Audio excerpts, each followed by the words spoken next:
Hello everybody, this is Steve Walsh. I'm Product Manager from Quest Software. Welcome to Session 2 of our weekly webcast training series. And for those of you who missed it last time, this is my blog URL where I am posting some links to some of the resources for this training session, as well as quite a library of technical content, tech notes, white papers, and things like that. So let's get started.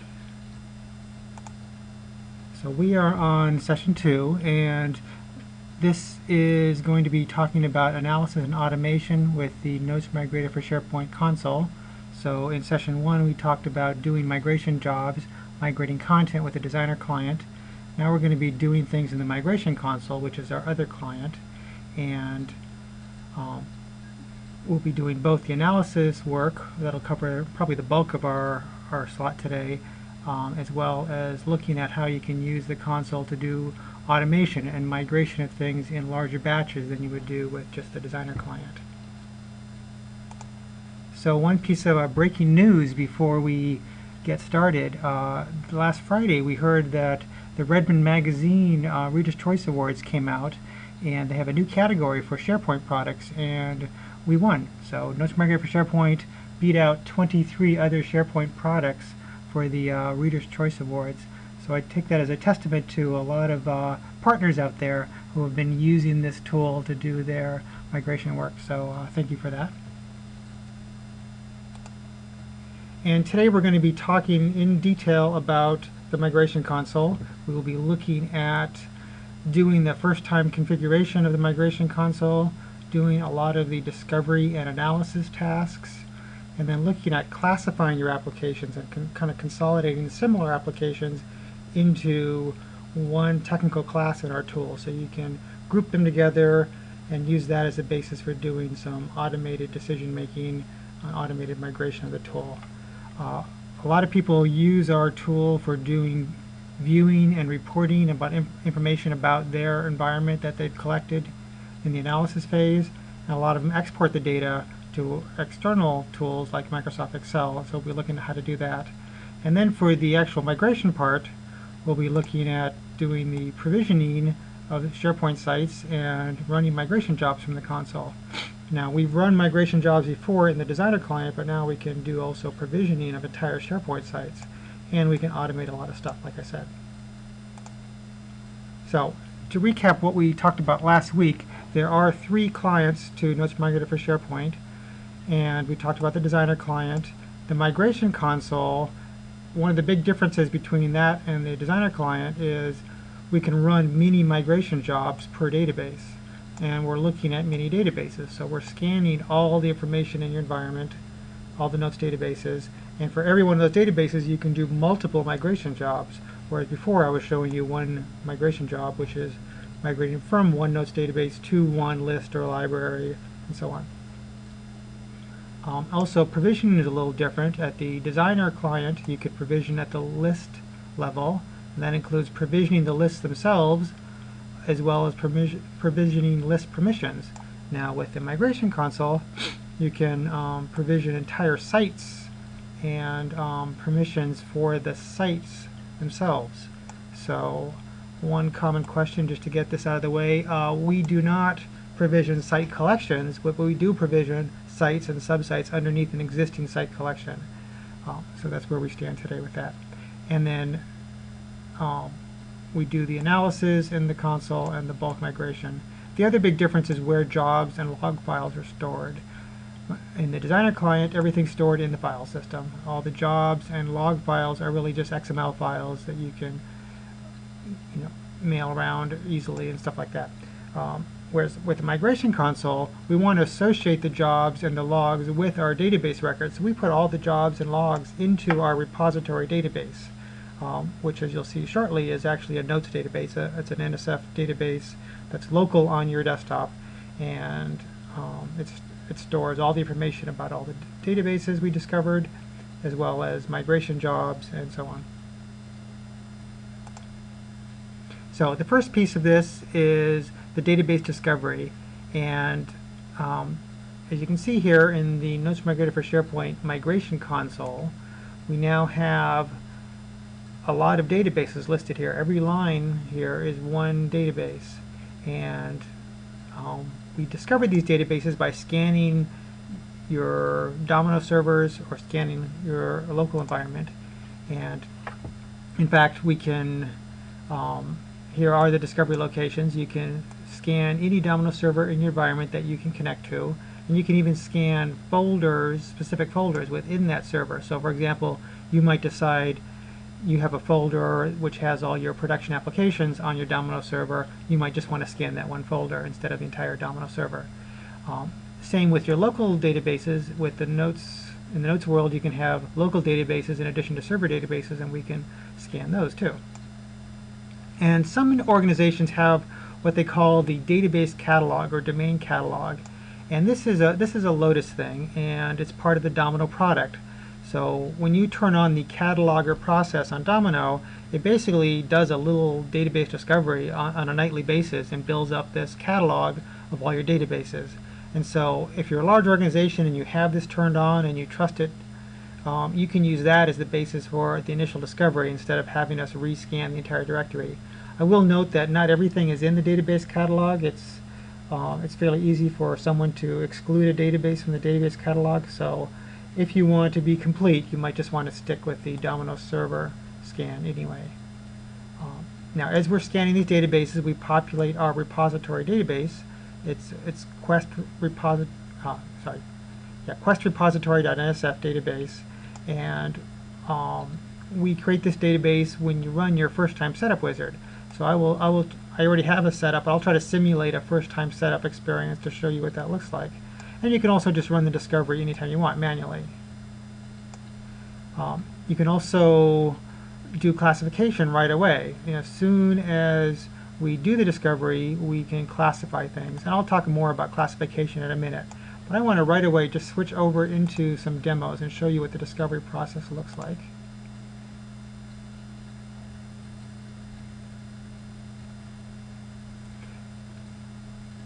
So here I have the Notes Migrator for SharePoint console.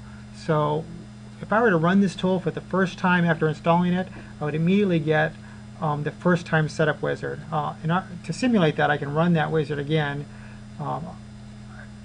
In this console we have this this left pane of all different nodes, like different views and so on. And then for each one of these nodes, you get some details in this middle pane here. And then in the right pane, you have various actions that apply to whatever you have selected. And this is a Microsoft Management Console experience that should be familiar to most Windows users.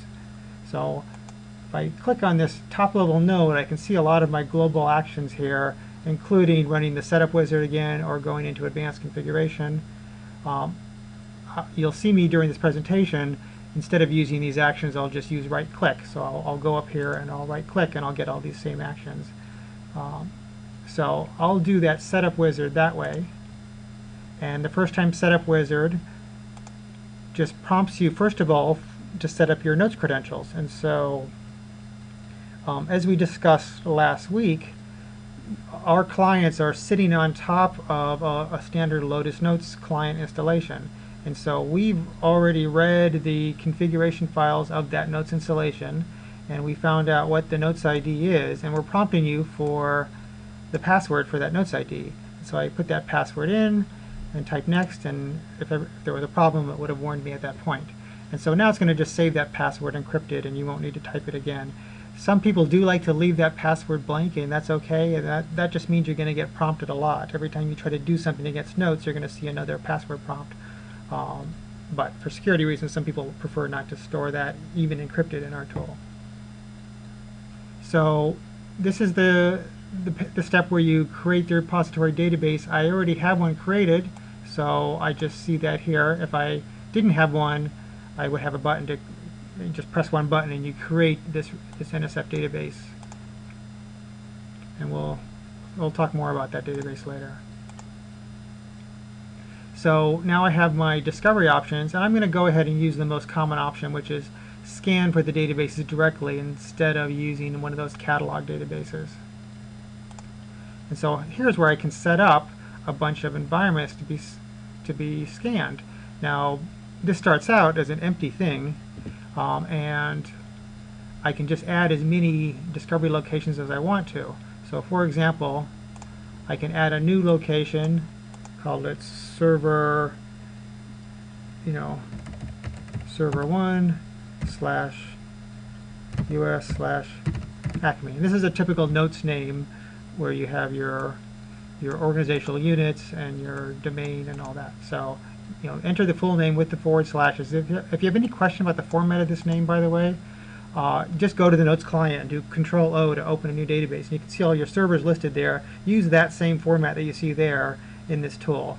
If you can get away sometimes with putting in just an IP address.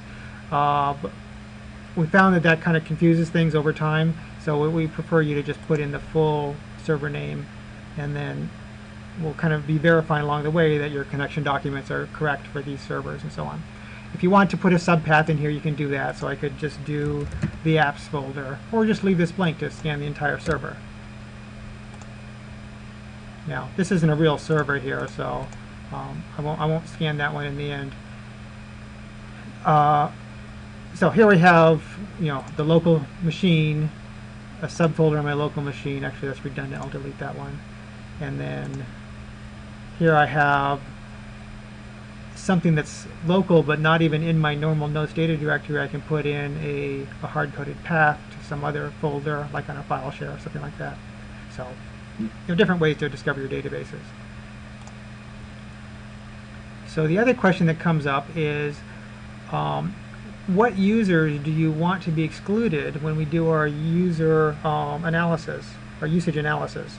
So in the analysis phase, we're going to be scanning the database headers to find out who all the users are and when they last used it. And a problem that comes up is that certain users should be excluded from that. They shouldn't count as real users. So I'll show you how this starts out. It starts out like this, and typically you would add yourself, and this is my notes name, and you could add any known servers, and then if you also had any other people that you don't want to count as real users, you would just add them this way.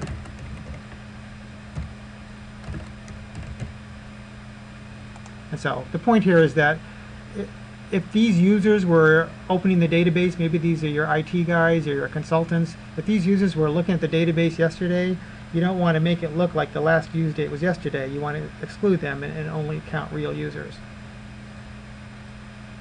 So with a lot of the things I'm going to show you here, this is the first time setup wizard, but you can always change these things later if you decide to skip it now and you want to come back later. So, and then you have your SharePoint connection, and a lot of people, if they don't want to do a migration right now, some people don't even have SharePoint installed and they just want to do analysis, they could say I don't want to connect at this time. I do have a SharePoint site, so I'm going to say I'm going to connect using my standard SharePoint web services, and this is the default. If you have SharePoint 2010, you're probably going to use web services here. We also have different ways to connect. If your SharePoint environment is using forms-based authentication, often referred to as claims-based authentication, or Office 365 has their own authentication system, so you could select any one of these.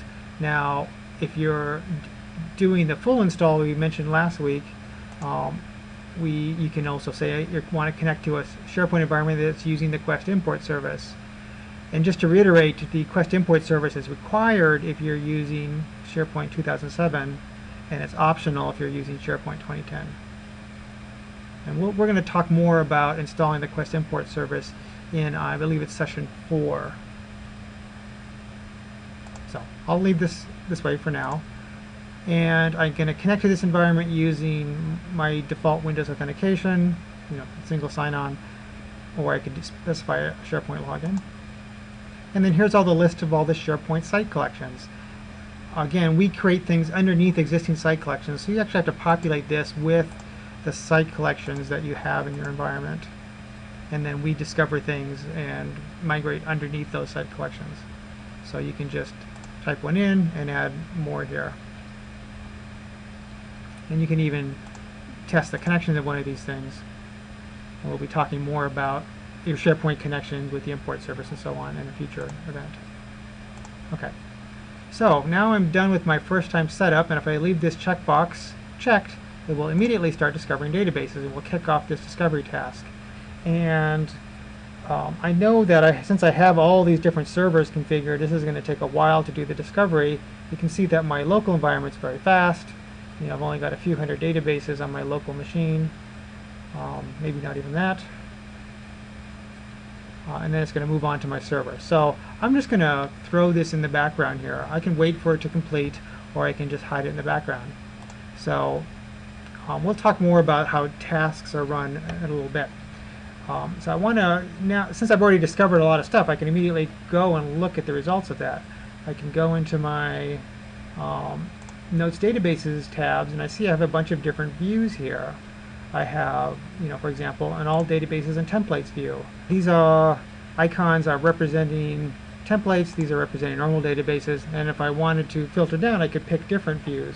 My All Databases view, for example, is showing just 853 databases, so I'm excluding all the templates. Now, some of these databases might be replicated to multiple places. So if I look at my unique replicas, I only show each database one time, depending on, you know, if it's got multiple replicas, I'll only show it one time. So here we've now filtered down from 800 something to 600 something databases, and so some of these might have multiple replicas, obviously. And a lot of this information is stuff that I got during my analysis phase, like how many profile documents, and so we'll show you how to collect all this stuff shortly. But we also have views by server, so here's all my local databases, here's all my databases on this particular server, and so on. And I should mention that we're not actually connected to the server anymore. Once we've discovered this information, we can work in our console without going back and forth to the server every time. And let's see, I'll switch back to slides now.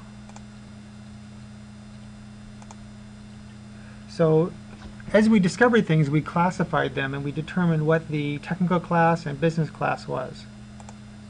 So the technical classification rules will group databases based on the structure, the design of the database, or the structure of the database. So the idea is that if two databases share the same design, they should be in the same class. You know, roughly the same design. For all, it doesn't have to be exactly the same as long as it's close enough for purposes of a migration project. And the tool out of the box comes with some predefined technical class rules for recognizing all the standard Notes templates, document libraries, discussion, and so on. But then you can customize this for your custom application templates.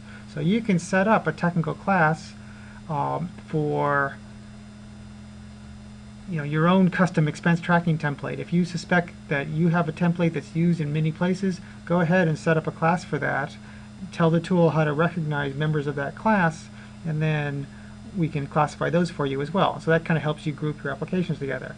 There's also a concept of business classes, and the business classification rules is the same idea, except it's kind of a user-defined class. You can use it for anything, not just the design of the database, but some people use it for what business unit it's in. Some people use it to kind of capture what phase of the project it might be in. You know, so they might set up a business class that captures all the things that are going to be migrated by Team 1 versus Team 2 and things like that. So you can use business classes any way you want. And with our rules-based system, we can automatically tell what database is in a class based on a number of different criteria, such as what is the template name that's associated with this database, or what folder is it in, or what was the last use date. So you might set up a class that says, you know, I want a business class called, you know, old databases, and it's anything that hasn't been used by a real user in, you know, the last 3 years, or something like that. And by the way, detection by class last use date is a new feature in version 6.1, and I will be sure to point out anything that's not in the shipping release. The beta is again available for that release, and you're welcome to join that beta program. So in addition to automatically assigning classes, you can certainly assign them manually. You can just pick a database and assign a class manually. And the classes are used for grouping things for viewing and reporting purposes, but they're also used to drive automation. So you can put in rules in our tool that says if the class is your custom expense tracking application, I want to migrate it to a certain site collection, or I want to automatically run these migration jobs, and so on. Live demos again. And so here, again, when I was discovering these databases, I found the technical class associated with them. And so we figured out that this one's a Domino administration database, this one's a Domino.doc file cabinet, this one's an address book, and so on. And so the thing that controls this is our classification rule. So if I go down into my classification rules, I have my technical classes and business classes again. My technical classes are things like address book, document library, team room. So if I were to open one of these, like let's look at document library, we have a rule that says it's a document library if it's based on a certain notes template. So in this case, I'll open this here. So recognize class members by template used, and you've got all these other choices here. And I can say standard R something web document library, and we're using regular expressions here, so the dot can be replaced by any character. And so this matches all the standard R4 web document library, standard R5 web document library, and we'll just classify all those together as a document library. So let's say I had a bunch of document libraries which I know should be in this class, but they're in a certain folder instead. We don't keep our template names in our company in the database, but we always put them in the document library folder. So I could just add a rule to capture that. I could say I want to go by folder path, and let's add a folder doc libs.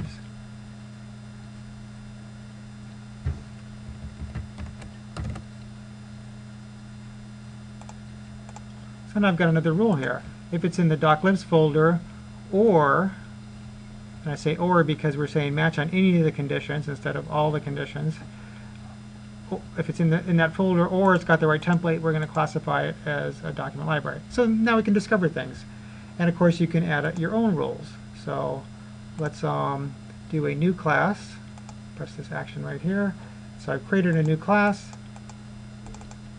I can call this my Acme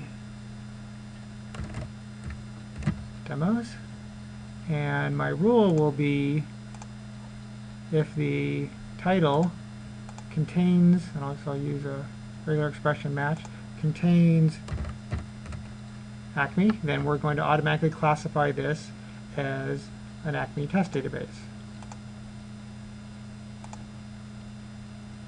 So if I go back to my all databases view now, and if I sort by technical class, and if I go to the A's, hopefully we're going to find an Acme database. There's one right here. So it's immediately classified this as an Acme demo database because of that rule I put in there. And we actually have views that will help you drill down. So if I go to my notes databases by technical class, I've got these views here, and I might need to refresh this list of views here. So now I have my new view here. So if I look, I can see all my Acme demos here, all my address books in this one, all my document libraries in this one. And we got the same thing by business class. Marketing databases, I probably don't have any in this case, but you get the idea. You can set up your classes the way you want. With the product, you come up with a few. We start with a few samples, but you can probably delete all those and just put your own business class, whatever way you want to organize the stuff. Okay.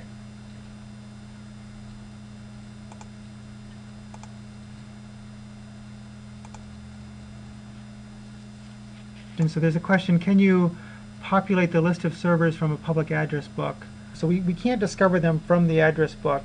We do have a copy-paste feature. So most of our lists, you can copy a table to the clipboard, like from Excel, or just a multi-line, text, notepad or whatever, copy them to the clipboard, and then you can paste them into our multi-line list that way.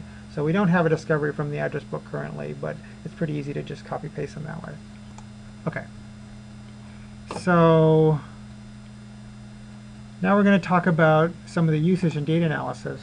So usage analysis, again, the first thing you want to do is exclude the users who shouldn't count. And so these are things like a background server agent is running and it's updating the databases every night. You don't want that to make the database look like it was used today. And same with IT staff who's poking around and consultants and so on. So you set up your excluded user list, and then when we do the scan of database headers, we pick up the usage information. And this is things like the last used date, of course, and we'll count up the number of active users and also the number of excluded users, who, people that were in this list for that database. And then if you've ever gone into notes and you've seen that little summary table of number of reads, writes, and uses in the last day, in the last week, and then in your custom reporting period, we'll kind of extract that information and just report on that as well.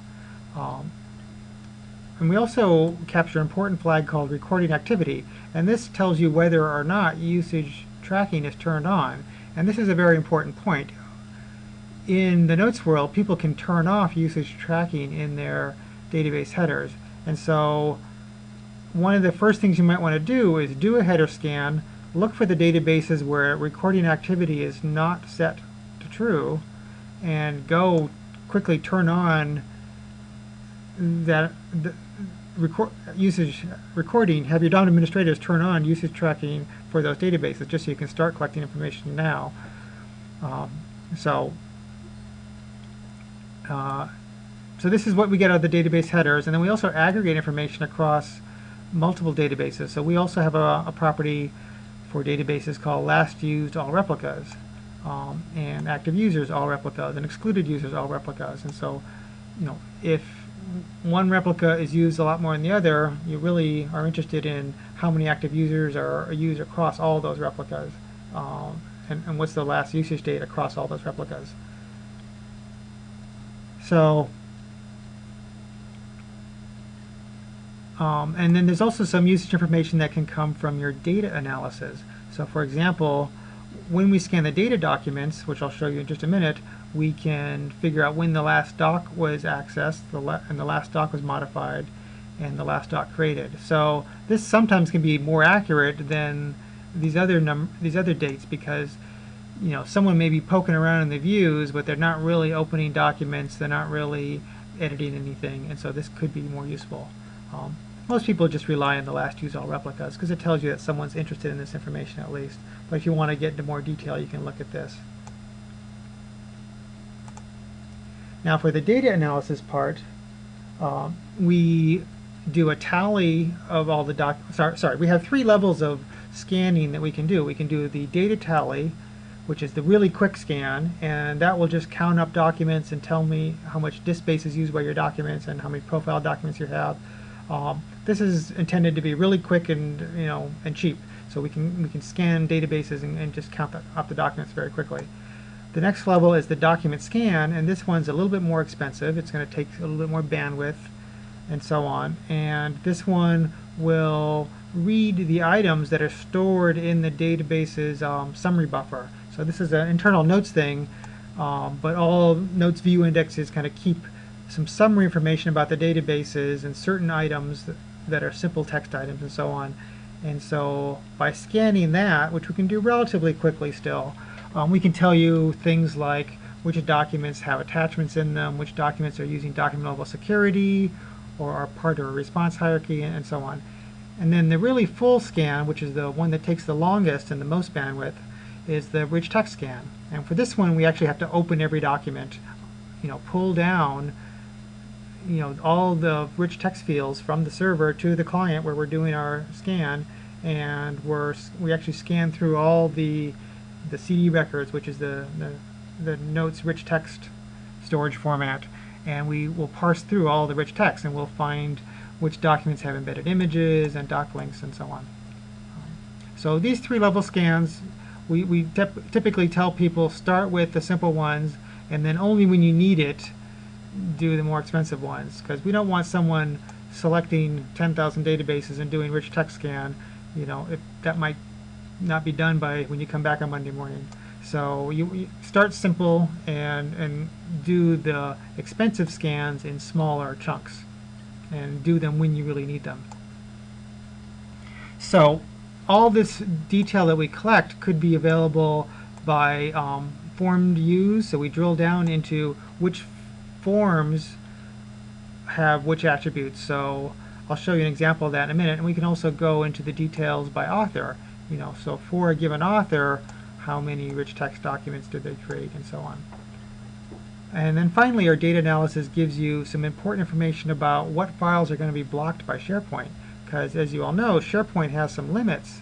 By default, a SharePoint server has a 50 megabyte size limit and doesn't allow exe files and DLL file attachments. Now, administrators can change this if they have access to essential administration.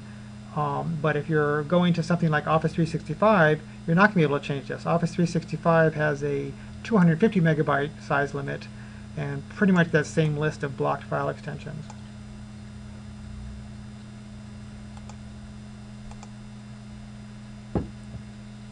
So back to our screen now. Let's look at our databases, and it's time to open some properties here. So if I were to go to my QDemo document library, this is a database that I just scanned clean here. So notice I don't have any analysis information here yet. And in fact, if I open this up, I can either double click on it or use the properties link. Open the database properties, and I can see we just have some very simple information about replica ID and things like that. We did do the classification, and if I were to go look at these other tabs, I can see that they're fairly blank, and that's because we haven't done any analysis yet. So I'm going to cancel that, and I'm going to go select that database, and I can in fact select multiple databases if I want. Let's do a bunch of them here, and then I can say Analyze Databases. And here's those different levels of analysis that we can do. So I can do the database headers, which will get the usage history, the access control list information, and things like that. And I could do a data scan.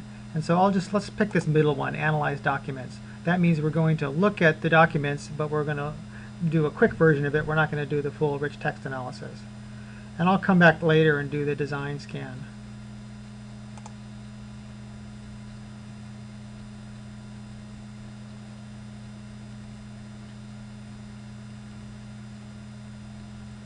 So we're doing the data scan for these documents.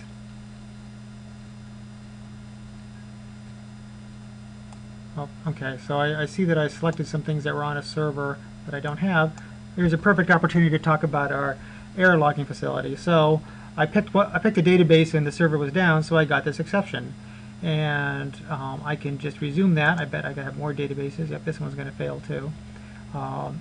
So that server's down.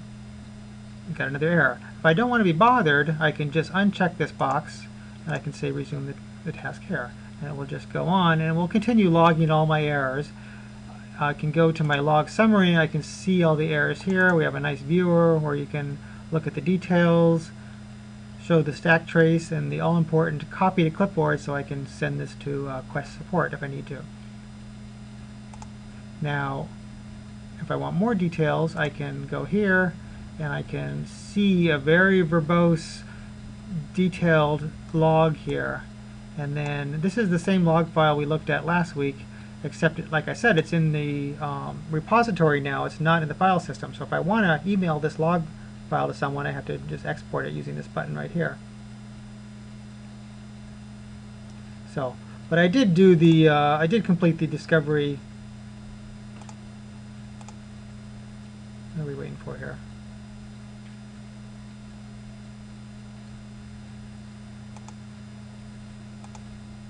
Okay, so I did do the discovery of that document library, and so now I do have some information here. And if I were to open this up, I would see that we now have our database access. This is all the access control information. The usage analysis, we have full usage analysis. So notice that we have all these things: last used, last modified, when the design was modified, and that flag that says is activity logging turned on for this particular database. And now if I go into my details by user, I can see my individual users and what their activity's been like. So you can see these two guys were doing these reads and writes in the database in our reporting period. And then remember, I excluded myself when I set up the tool. So notice that I'm marked as excluded here. That means my information isn't counting as real usage. So even though I was in the database in, I guess that's today or yesterday, the usage information here is still saying the last use date by a real user was back in July of 2010. And you can actually add people to the excluded user list right here if you want to. Now, if I ever wanted to redo the scan on the fly, instead of using that analysis function, we have scan buttons here, and that just basically does the same thing. Just kind of redid the usage analysis. So on the data analysis tab, we've done that mid-level data analysis, and we have a lot of information here about, out of that 12 megabytes, 10 megabytes or so was data documents that are not deleted. So some of these other 2 megabytes might be design elements, might be deleted documents, or other just empty space in the database. There's 40 documents, and out of those 40, 12 of them have attachments in them. 5 have embedded OLE objects. 2 of them have response documents, and 1 has an embedded form. You can see that 40 of them have the author names field. We look at which documents have reader writer security, digital signature, and there's also 1 profile document in there. And notice that there's 2 blocked attachments. So the blocked attachments you can drill down to here with this attachments button, and I can look at all my attachments in the database. So I can see we've got 2 doc files, 1 docx, and here's that red X, and these are the ones that are blocked. .exe files are not allowed in my SharePoint server. And if I want to go further, I can look at the details, and here's the exact attachments that are blocked, and I can even go right to that document. It'll start up notes.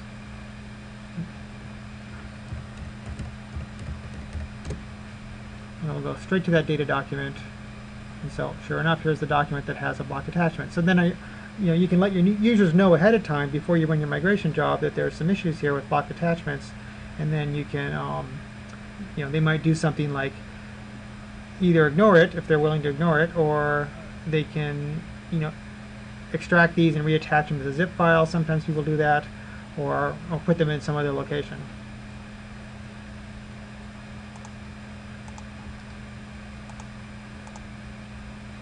Now, all this analysis data is also available by author.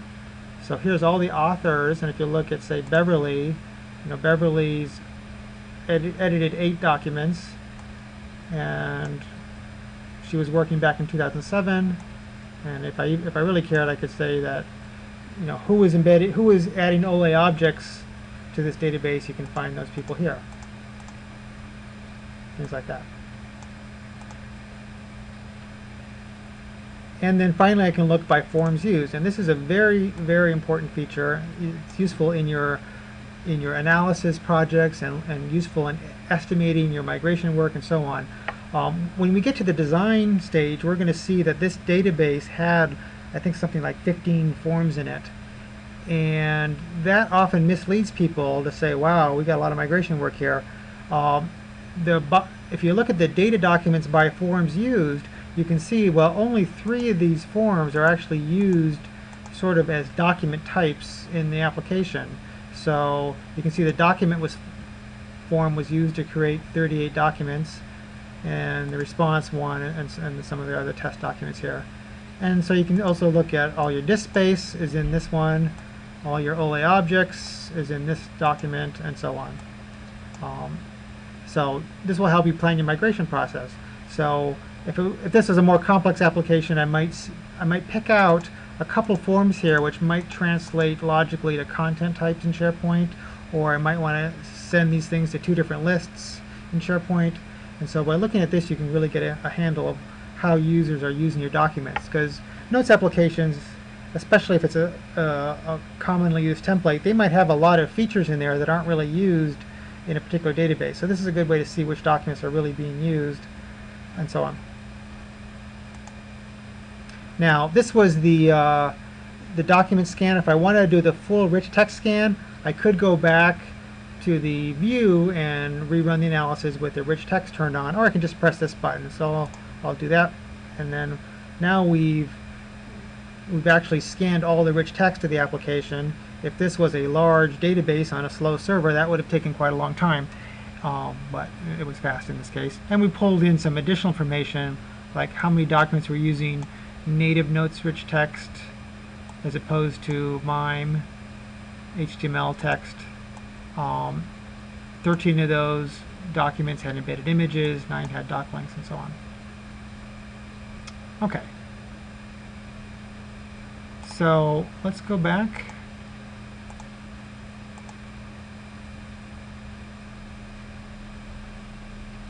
And talk about the design analysis.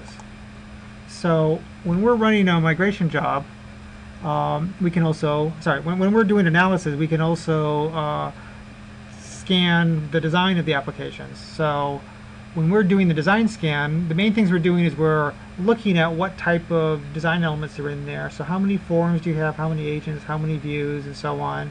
And we're also, this is a new 6.1 feature, you can capture a local design copy for some offline manual analysis.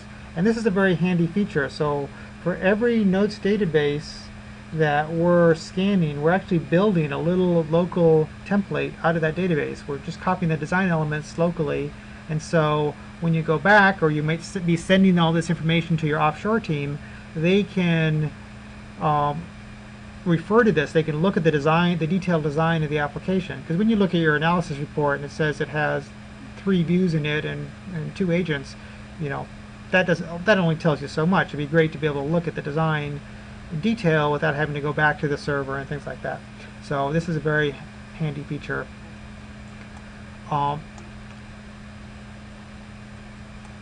We also have some tools for comparing the design of 2 different databases.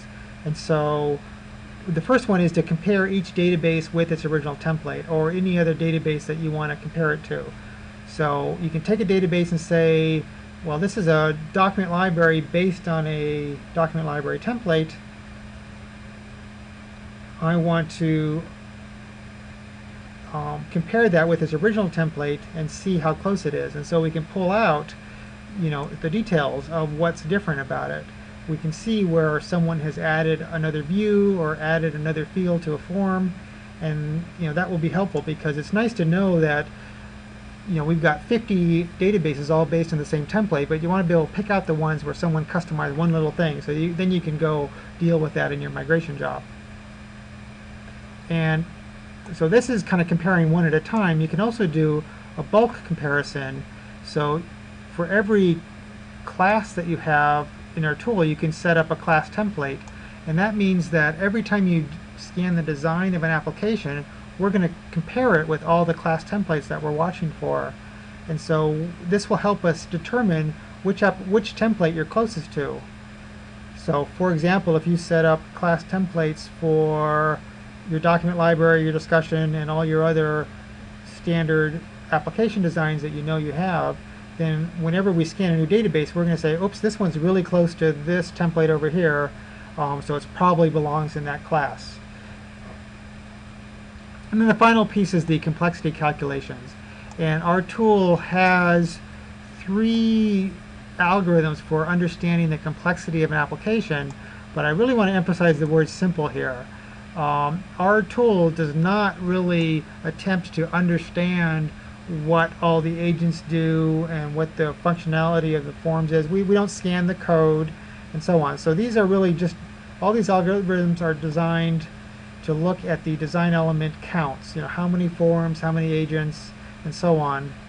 And so we actually implement two versions of that. The design element index is a Microsoft algorithm that's been around for a while, and they have a formula that says if it's got so many agents and so many forms, the design element index should be a 3 or a 2, or, you know, it's a number that ranges from 1 to 5. And then similarly, we have our own algorithm, which we think is a little bit more accurate, but still, it's still just based on counting up elements. It's not scanning code. It's not trying to understand what this agent is doing, and so on. And it definitely doesn't understand what applications will be a good fit for existing SharePoint templates. You know, for example, a document library might have all these agents and views in it, but really you're gonna map it over to a standard document library template in SharePoint. And so that really should be a level 1, even though the tool is going to say, hey, it's got tons of agents and so on. So that brings us to this last point, which I can't stress enough. Use our computed complexity calculations to get a really rough idea of where the complex databases are. But our intention is that you're going to be doing some manual analysis work using your experience about how things kind of map over to SharePoint, and what things are going to be hard and what things are going to be easy, and supplement our computed analysis with some manual analysis. So let's go over to demos right now, and I'll show you the design element piece. So if I go back into the database properties for this document library, and I go over to my design analysis tab, let me just do the scan right here. I could have done the scan from the view menus. So we got this design element summary, and we got the details of what forms are on there. And so, here's those 15 or so forms I mentioned. And as we already saw in the data analysis part, not all of these are being used to create data documents. Some are just not used at all. Some developer put them in there, but they're just not being used in this particular instance. And then we have other things that are more forms for displaying error messages, forms for like running agents and things like that. So these are not going to be things you have to migrate in general.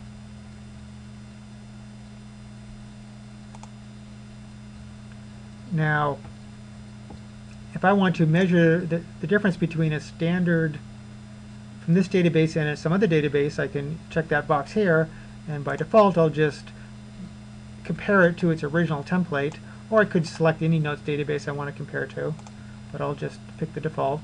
And if I run the scan again, now we get this design element difference here, where we can say that out of these 66 design elements in the database, 16 of them have been modified, so that's a 75% match.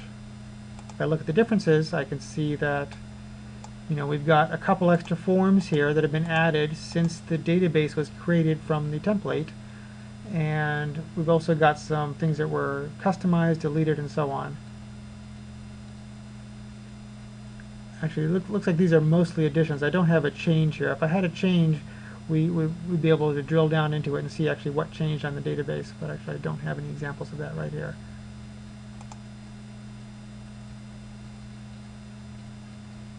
So these are the design analysis pieces you can do here. And to show you again, I can do the analyze databases, I can do scan design elements here, and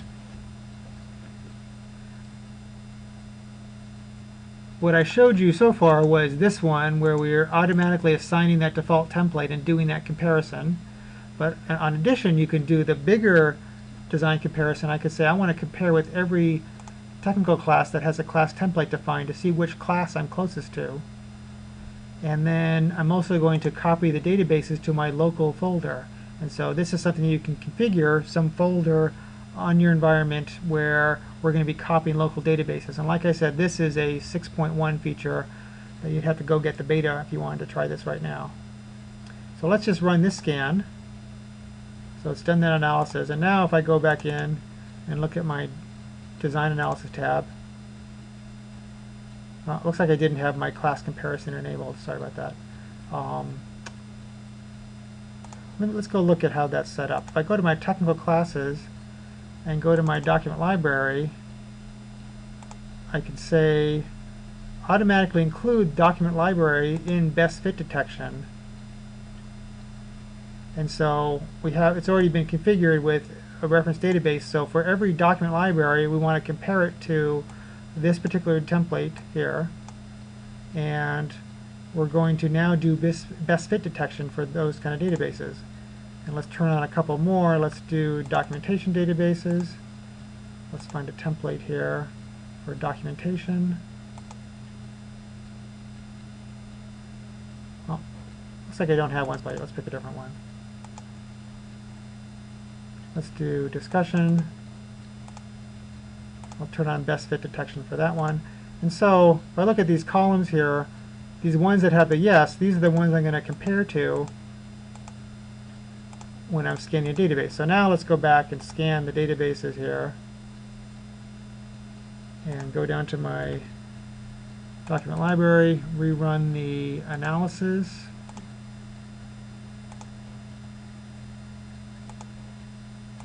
And then hopefully if I go to my design analysis, okay, so now we found a template that we're close to. Best fit is document library, and it's a 69% match with a document library template.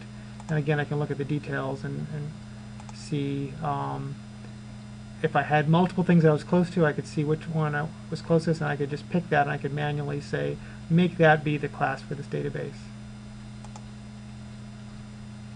Okay, and then I turned on the flag that says I want a local design copy, so I could just select this database and I could say open local design copy, and that would open Domino Designer and would open our little copy of the design.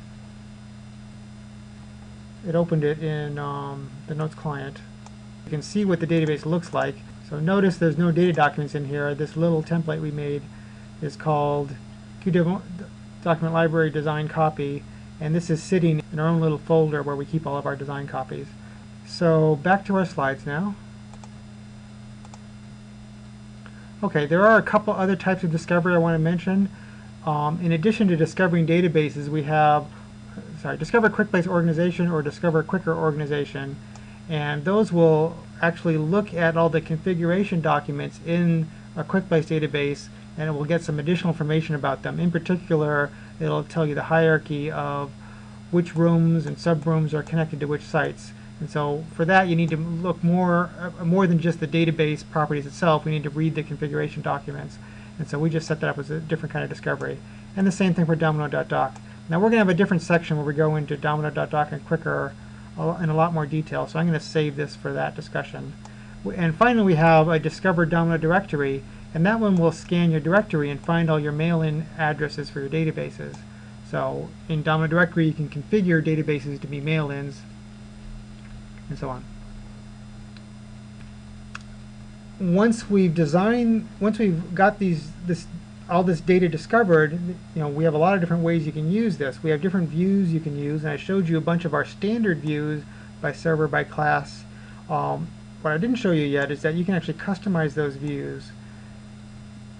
You can add your own columns to that, and you can sort them any way you want to. And so we actually have about 175 columns that you can add to your views.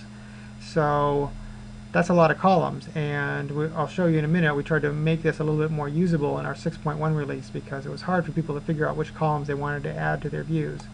But even in the current release, all this data is there. So if you look at the handouts area, so if you go to the Quest SharePoint for All site and you go down to the Notes area, there's a little subsite for Notes migrations. We've been posting the slides for this presentation and handouts, and then eventually we post the recordings. We already have a recording for session 1 up there, so you can go there and watch all that. So one of the things for the handouts for today's session is a spreadsheet that lists out all 175 columns. So go take a look at that and you can get a really good idea of what information we're collecting and what you can use to design your views. Now we also can do custom views, so you can build your own view, And you can also, of course, customize the columns and the selection. So you can say, I want to build a view that only shows, you know, a certain set of classes or a certain server or whatever you want to do. We also have reports in the tool. We have some standard reports, and you can build your custom reports. And with custom reports, there's kind of two levels of customization. You can either just customize the filter. You can say, I want to run my usage report, my standard usage report, except I only want to do it for one server or one, you know, just my document libraries. And then you can go do your own custom layout. So the layout of our tool is something that's done with Visual Studio Report Designer. So this is a standard Microsoft thing. It's the same tool you would use if you were going to do reporting services reports. You can, if you're good at doing reporting services reports, you can definitely edit our reports or create your own reports in Visual Studio Report Designer and then run them in our tool. Now that's a lot of work, and frankly, a lot of people don't, you know, they don't use our pre-built reports because, you know, we can only do so much instead of pre-built reports, and they don't really bother to create their custom reports. What they do instead is they export data. And so we have a bunch of ways you can export the data from our repository into external either CSV files, comma-separated files, or XML files. And so our export list function will generate a CSV file, and it will take whatever columns you laid out in one of your views, and you can you know, export every one of those columns into a CSV file, and we'll just always go for the whole view. Whatever's displayed in the view, all the rows will be exported. And then it's very easy to just load that into Microsoft Excel or some other tool that you like to use to report things in. And most of our partners and system integrators will use tools like that to do the reporting for their customer. Now, if you want to get fancier, we can export everything as an XML file, and this gives you a lot more detail. In addition to those 175 properties, we also export all the details. So it's not just what's the last usage date. Well, we'll export the details of all the individual users and their last usage dates, all the stuff I showed you when I pressed those details buttons. And so this is obviously a one-to-many relationship here, a hierarchical thing. So you can't do that in a CSV file, but we build this big fancy XML file. And this could include migration jobs and all the stuff I'll show you later. And then finally, if you do want our reports, you can save those reports as an Excel file or Adobe Acrobat. Okay, so let's take a look at that real quick here. I'll try to speed up my demos because I see we're well into our allocated time here. So let's take one of these views here. We have this local view, and I can say I want to remove some columns here. So here's our new, in 6.1, our add remove columns dialog. So you can do this in 6.0 in the shipping version, but with 6.1 we've added some usability here. So you can sort by category and look at all the complexity columns or the data analysis and so on. Or you can sort by title. And let's say I just want to go down to the last used all replicas, and let's add that to my view. Oh, actually it was already there. Or you can use drag and drop and so on. And then here's all your columns, and you can remove your columns. And then you have your sorts down here, reverse sort. So let's say I want to do this by active users, just drag that here, reverse active users, and say OK. So now it should be sorted by active users, and if I find that column. Yep. Well, I'm looking at the local server, so I don't have usage tracking turned on for my local server. But I can see that it's on for a few of these. So I'm sorting by active users, descending. And if I want to, I can copy that to a custom view. Let's call that, I'll just call it copy of local. And I'll say for this custom view, I want to look at my address books, my discussions, and my document libraries together. And I don't want to just limit it to that server.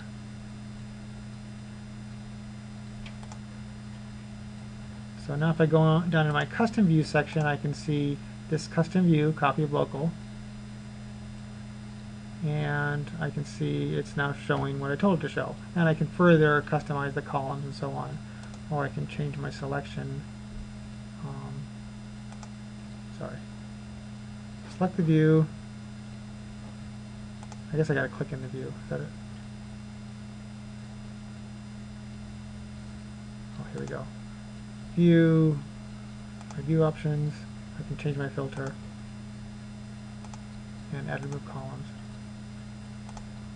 Or I could just right click on it and do it that way. Okay. And then I could just take this view and I could export it, press the export list button, and it'll just dump out one big CSV file, quick and dirty. Or I can select a bunch of records and I can say export database records, and then that will generate an XML file with the full details. And then my reports are down here. Here's our pre-built reports like all tasks, database access control lists. Now you'll find a lot of these reports have these little navigators here. You can drill down into certain sections quickly. A lot of people actually like to turn that off because they think it takes away from their view. So you can just click that to turn it off, and then you can look at your nice reports. And so these are the reports that we designed for you. And you can save these out to Excel or PDF. So we have a bunch of reports. Some of them are more graphical, like this pie chart of, how many databases have been used in this period, and so on. Database classes by server, and so on. So these reports are cute, and some of them will be useful to you. Usage activity by database, and so on. Usage activity by user.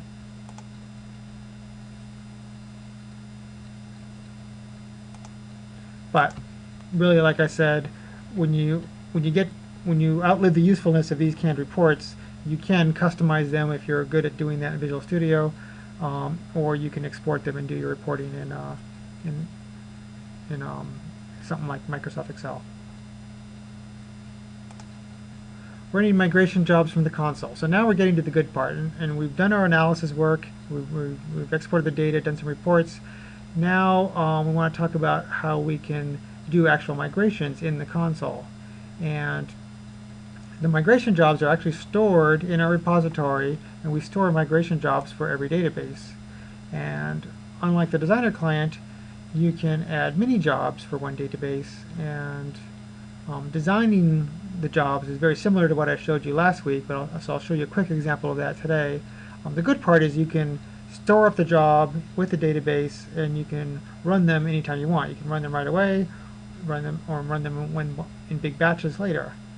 And we even have a migrate to SharePoint function, which will kind of aggregate the content migration, these migration jobs, along with other things like provisioning and security migration, which I'll be showing you very soon.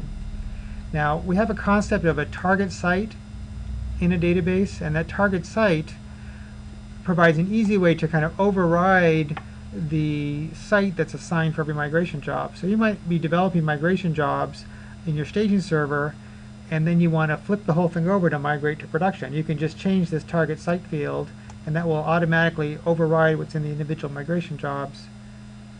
So that's a handy feature. You can, like the other task I showed you, we're now running our tasks in our task framework. So just like what I showed you with the analysis task, we can push tasks to the background.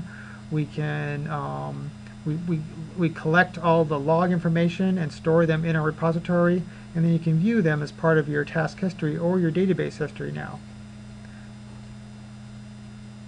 In addition to running the content migration jobs, we also do things at a higher level for SharePoint sites. We can define whole new SharePoint sites that we want to provision in the migration console. And like I said, we need to start with existing site collections, and then we can provision new sites and subsites underneath that. And we can use your custom site templates. And you can also do things to control, just like if you were manually creating a site, Do you want to show the quick launch, show this in the quick launch area? Do you want to inherit the default security, and so on? Now our tool shows you a nice selection of site nodes where you can look at all your SharePoint sites kind of combined with the new sites you defined but you haven't provisioned yet. So side by side you can sort of see your whole SharePoint topology, including the new stuff that you're planning to provision. And if you use that database's target site again, that can be pointing to a current site or a planned site that you haven't provisioned yet. And then finally we can do security migration at a different level as well. You know, last week I showed you migrating a database access control list over to the list settings and library settings.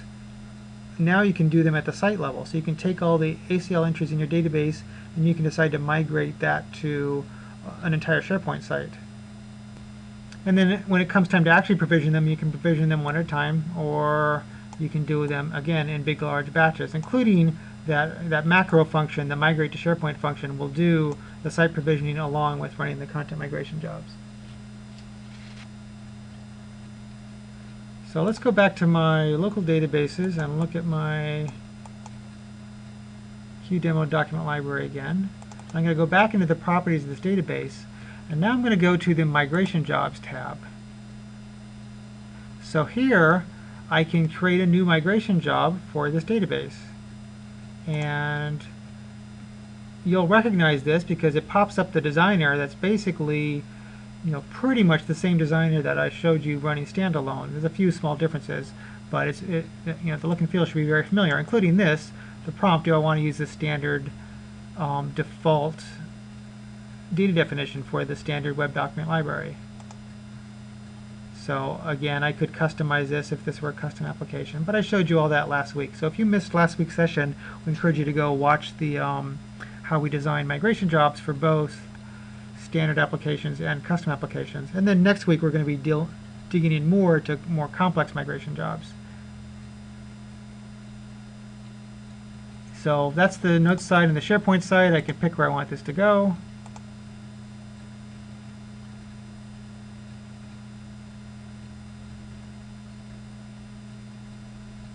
Oh, looks like my SharePoint site went to sleep. There we go. I'll just pick one of my custom lists.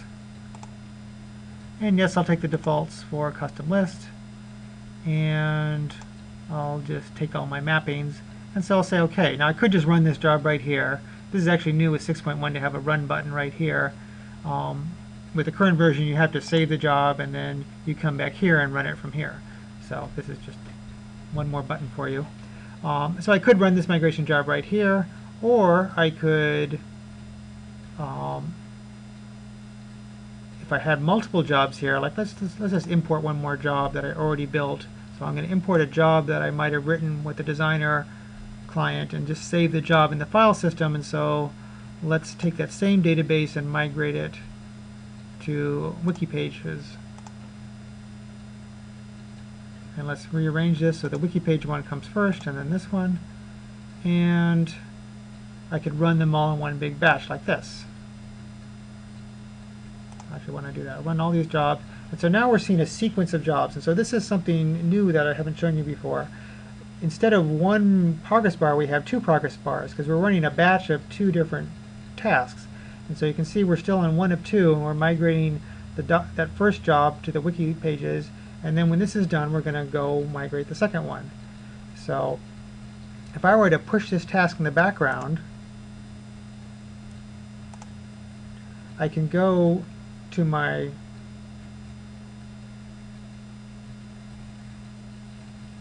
tasks view. So if I look at my, let's close some of these things down here to give us some space back.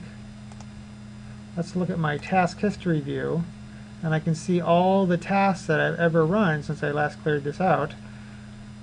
And you know, it's about 350 tasks here. If I scroll to the bottom, I should hopefully see there's a task in progress. So I can see these little green icons mean this is something that's running, and you can see that the sequence of two jobs is running, and I can just click on this and still pop up that viewer that's still going.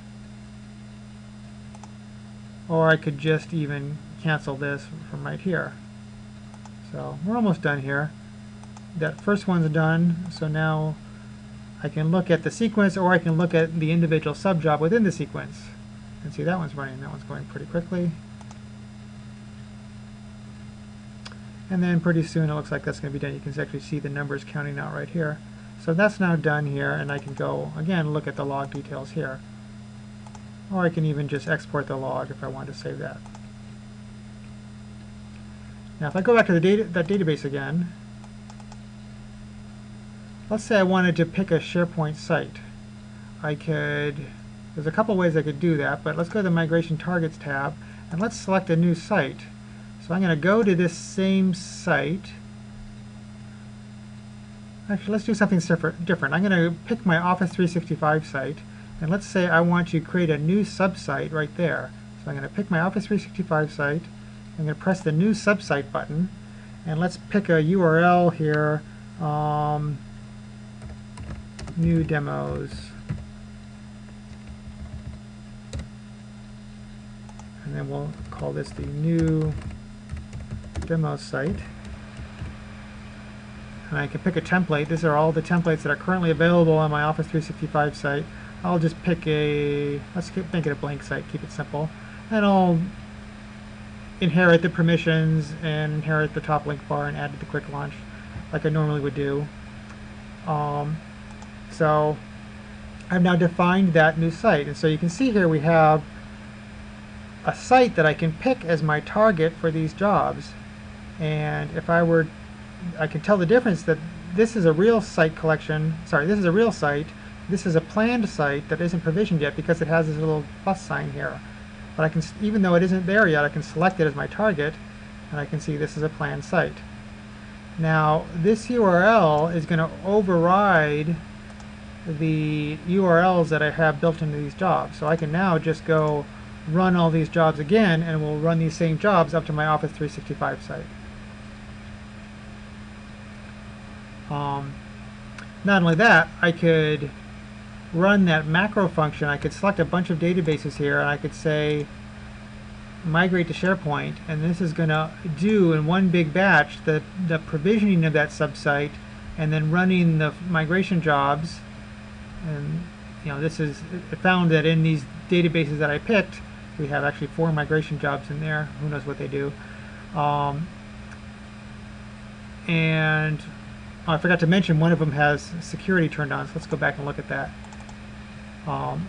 In this migration targets, I could also do the security mapping. So if I wanted to map permissions at the site level instead of at the list level, I would do the security mapping here instead of in the migration job. And these are the same options I showed you last week for mapping users and groups and generating SharePoint groups from your roles and so on. So now, if I do this big migrate to SharePoint function, we can see we're provisioning members, content migration jobs, and so on.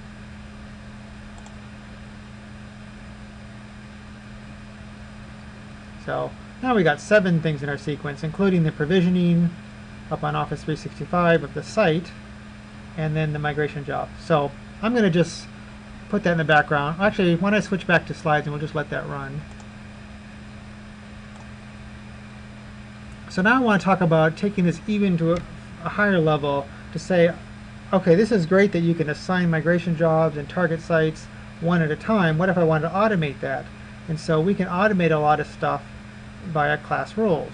We could, for example, automate the target. We could put a rule in that says for every application of a certain type that I find, I want to automatically create a list, create a subsite, or assign migration jobs, and the subsite names and the list names can be variable based on properties from the notes database. And I haven't yet shown you how about the triage process and the effort estimation, but we'll come back to that later. And you can automate that stuff as well. A couple of quick examples here.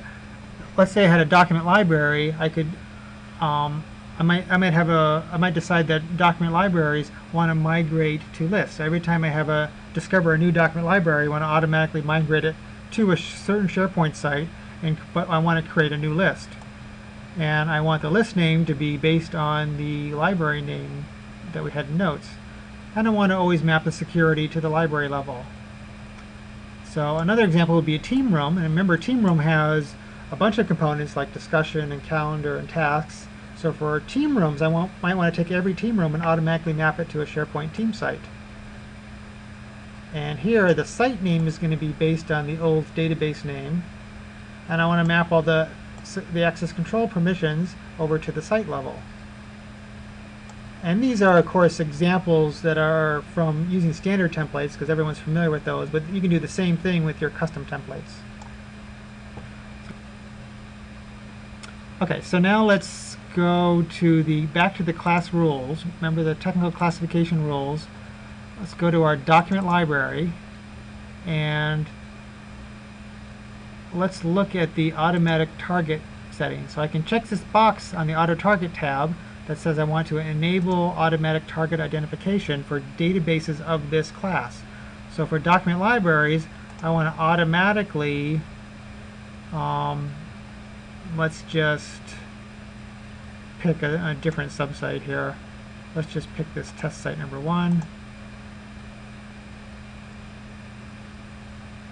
So for every document library, I want to automatically put it in subsite number 1, and I want to automatically assign some migration jobs. So here's a migration job, document library to list. Let's edit this job and go to my SharePoint list name. And if I put in a little squiggle character, I can see I have a substitution algorithm here. So I can say the list name I want to be based on the database title. And let's just call it new database title, whatever the database title was. So that's going to be my new list name. And I can add multiple migration jobs here. So the idea here is that we're going to automatically assign this migration job for every database of type document library. Now let's also turn on some security mapping just to say we did.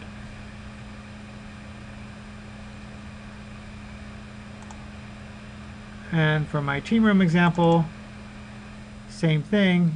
Go to my target tab. I want to automatically, let's go to that same site, that test1 site. Only I also want to create a new subsite for every one of these.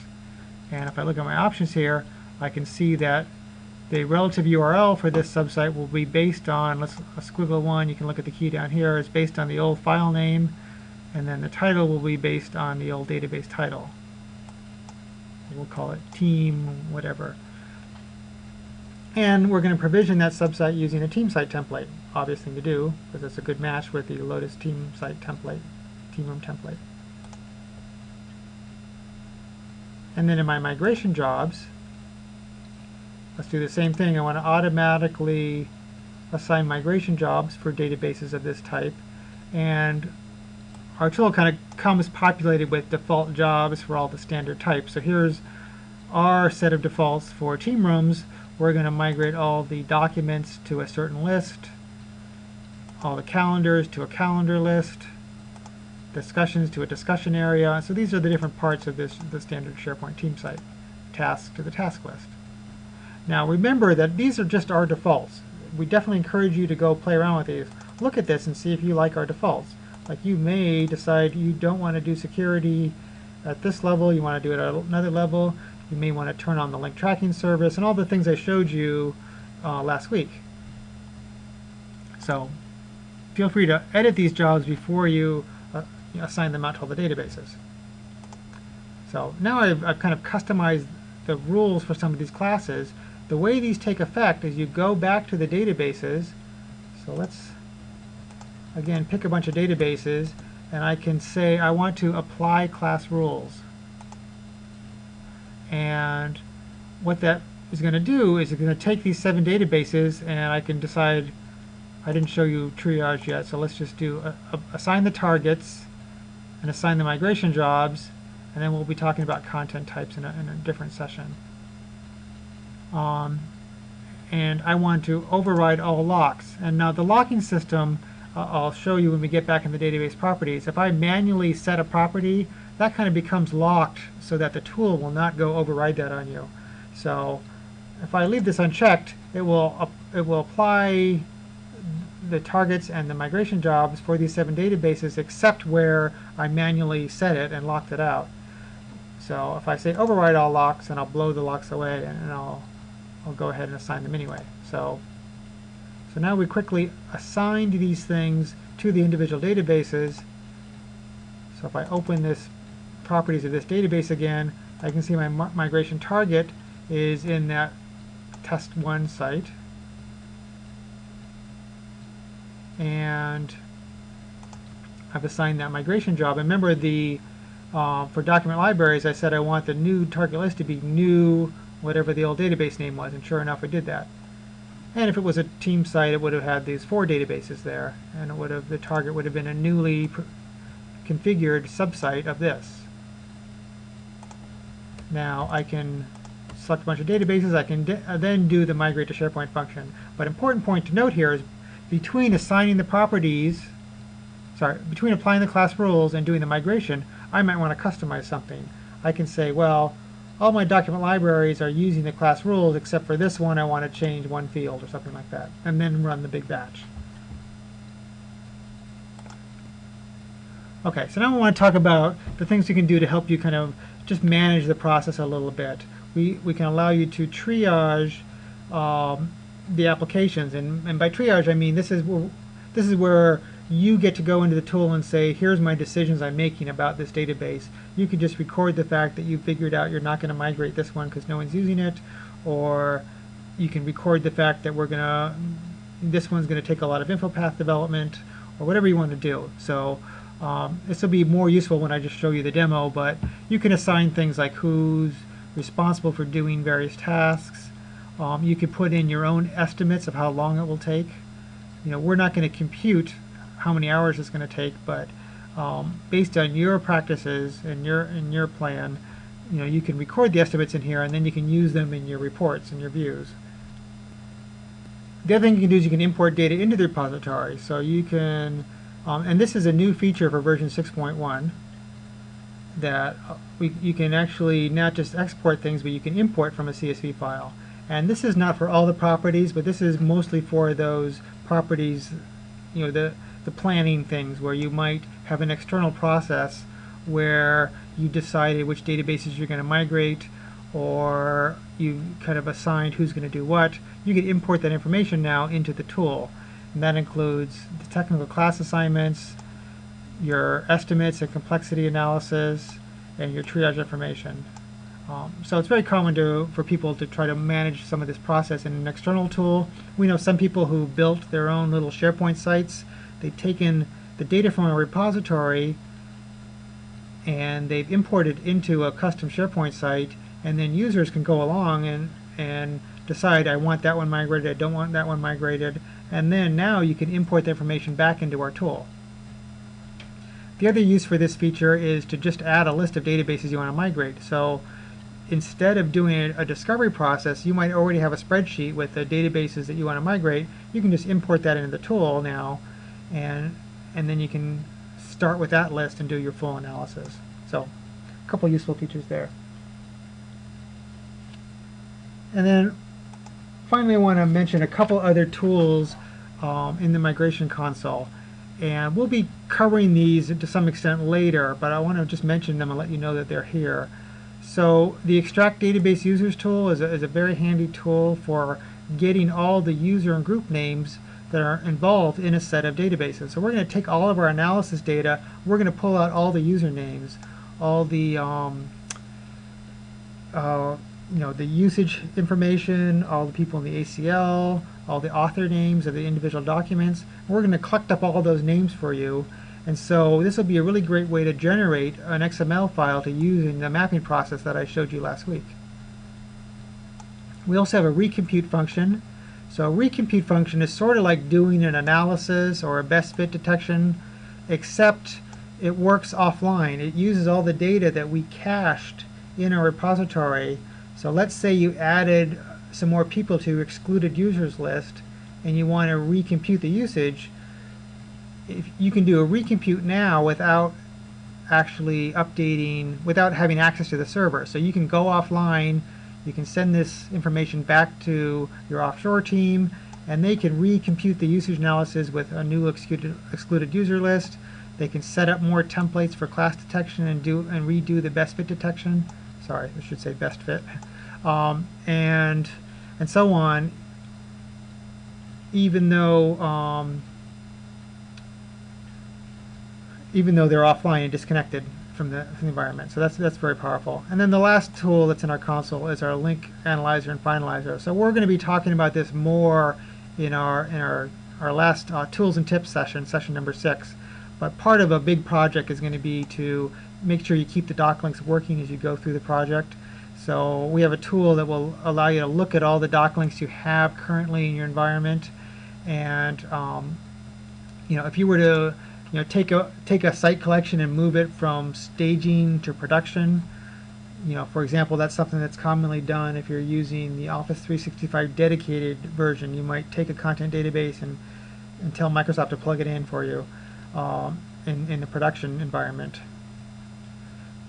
You want to go back and make sure all the doc links are going to keep working, and so you want to tell our link tracking service that you've moved a bunch of documents, and so that's what the updater tool is for. And then the finalizer is for when you're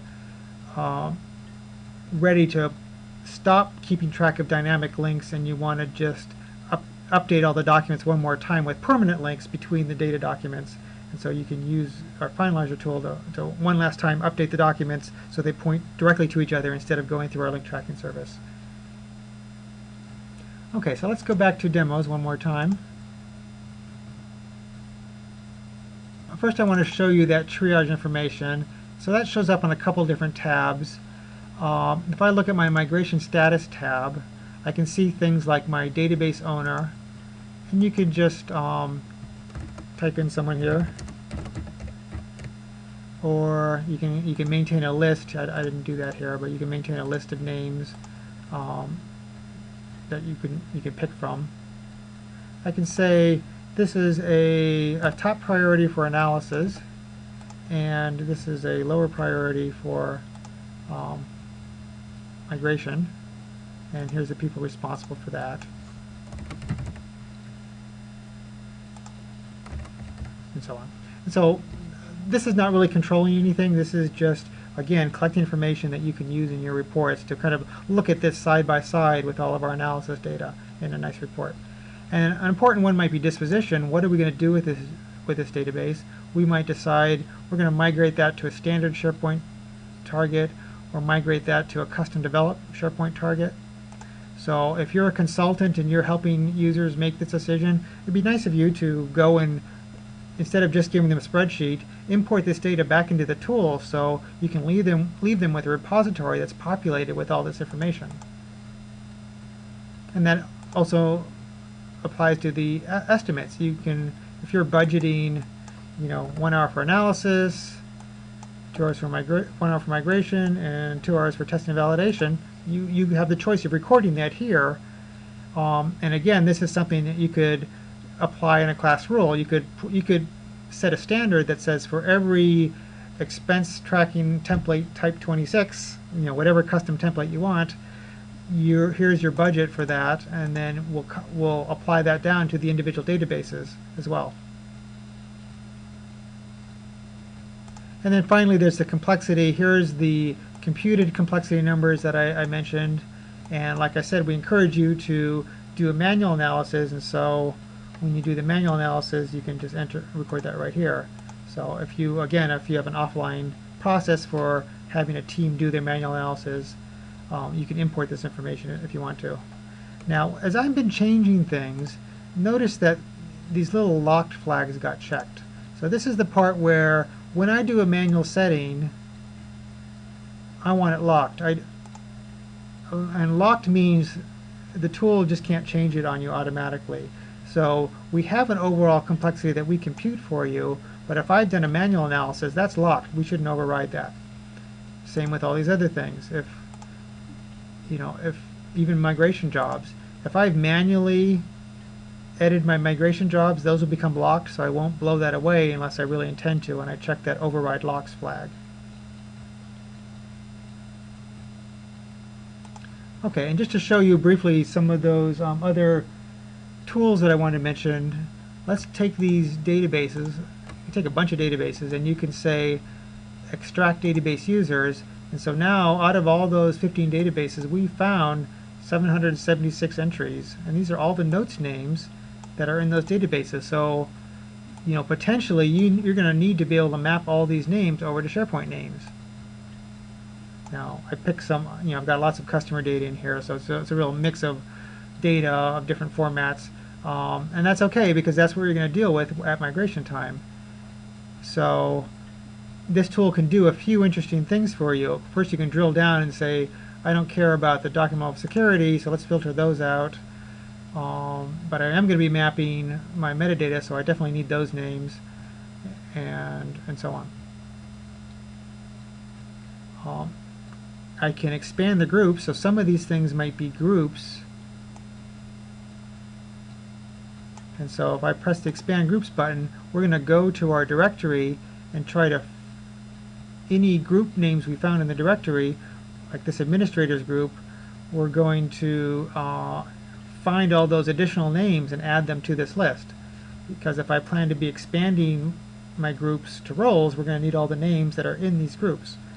So now we're just building up this nice list of usernames here that we're going to need, and then if I want to, I can set the SharePoint names here.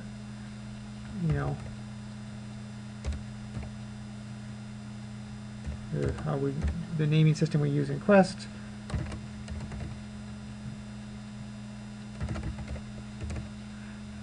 And so these are, and I can export this and I can generate a big user mapping file with these names. Or I could import an existing one. Let's import this file here. And so we can see a lot of these names are filled in now, but I got to go complete all the other ones. And then I can resave it out again as a user mapping file.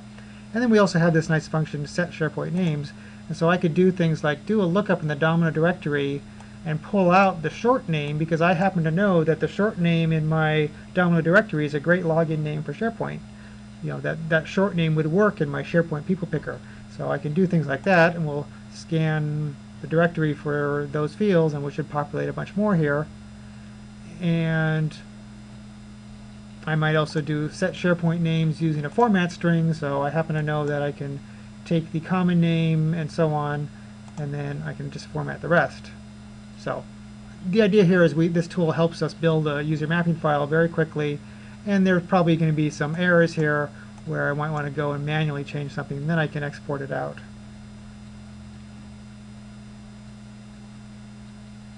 And if I export it, it will just create again a user mapping file, and I could do users or groups in the same file or different files.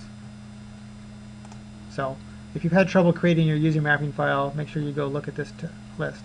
Even if you're not going to be creating the file, it's pretty handy to just get a quick look at all the users that are in a database. Okay. I mentioned the recompute function. I can select some databases and just say recompute database details. And here I can say update the usage based on the current excluded user list, recompare the designs with the current set of class templates for a best fit, recompute the complexity using my current settings, and assign classes and business classes using the current class rules. And so this is a really quick function. The warnings were that I had things locked, so it wasn't going to do that unless I had checked that overwrite locks flag. So that kind of completes all the functionality I want to talk about. The last piece here is I want to just revisit again our global options. So in the designer, I pressed that options button to look at the options. I wanted to show you where our options are in the console. If I go to my top level node, I can click on advanced configuration options, or I could just click on this and do it over here again. And this opens that same options dialog that we saw from the designer client, except because we're running it from the console, we've got a few extra tabs that only apply to the console. But I want to emphasize that this is using the same configuration file that the designer uses. So when I set up my notes configuration for one, it's going to apply to the other. Designer and console share the same options. So a couple things I want to point out here that are interesting. Remember when I uncheck that box that says don't prompt me anymore for more errors? If I wanted to turn that off permanently, I could just turn that off here. I don't want the tool to ever prompt me. I just want to keep logging and continue. Or I want it to stop every time. If it gets an error, we're going to fail the job. If I don't want all that verbose tracing, I can just do informational level. And this actually, by the way, is the default when you first get the tool. We tell people to turn on verbose tracing if they need to debug some problem. But you're going to save disk space and have better memory usage if you keep that logging down to a minimum. On the Notes tab, some of these things are fairly obvious. My credentials, this is where my repository database is. One interesting thing is the group resolution server. So when I'm doing the migration jobs, what directories are going to look in to expand groups and so on. So I can just pick a different server for that, or use my local directory. And we're going to talk more about the link tracking service here. I just want to pick some of the highlights here. Here's where I would set up additional scan locations. So I showed you that list of locations I want to scan, but I can come back here and I can edit more, I can add more locations for scanning. And similarly, I can change my excluded user list here.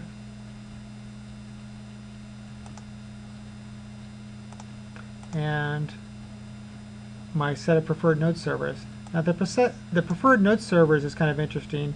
Remember I showed you all these views where we're only showing the unique replicas, meaning if a database was showing up and was replicated to 3 different servers, we only wanted to list it once. This kind of controls the order of which one we're going to pick. So if it's replicated to QDemo and Eagle both, we're going to show this one in this view because this is a higher preference.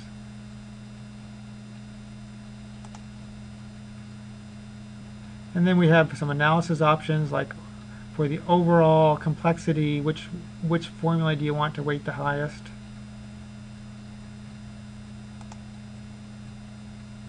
And then we can set up some global exclusions, like I could say I never want to ever discover anything in the mail folder. And this is actually on by default, but you can exclude other things based on the server, based on class, and so on. And this is the same SharePoint environments I showed you before, where you can configure how to get to your different SharePoint sites. Only it's not just for one connection. I have one environment set up for connecting my local environment using classic mode authentication, and I have another environment set up for my Office 365 server. So you can actually set up multiple environments here, not just one. And you can change your credentials for each of them.